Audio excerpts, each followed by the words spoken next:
This is a stomach that we've taken out. Looks pretty good size, okay? The stomach looks like when I do a sleeve gastrectomy and I remove 90% of your stomach. This is how big that stomach can get up to.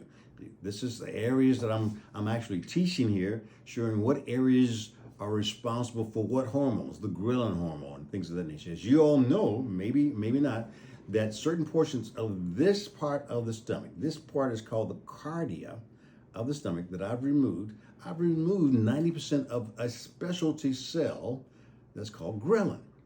Now, you know what ghrelin is, right? Ghrelin is that hormone that makes you feel hungry.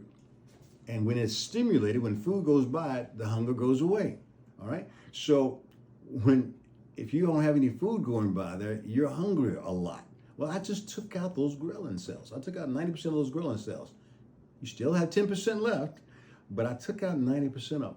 So after the surgery, that's one of the mechanisms, just one of the mechanisms where you lose your desire to eat. Now, you've got 10% left behind.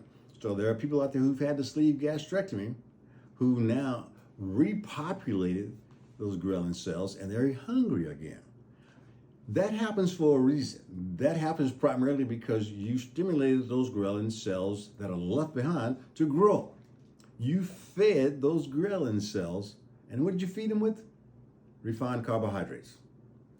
The foods that we're trying to stay away from, those foods cause those ghrelin cells, because again, the microbiome makes the short chain fatty acids and all that stuff, makes the short chain fatty acids, and the short chain fatty acids repopulate the ghrelin, they repopulate the GLP-1, but if you don't give the microbiome the proper food, and you give it carbohydrates or bad carbohydrates or candies and things of that nature, then you repopulate the cells that you don't want. You repopulate those cells that I took away in order to help you control the hunger.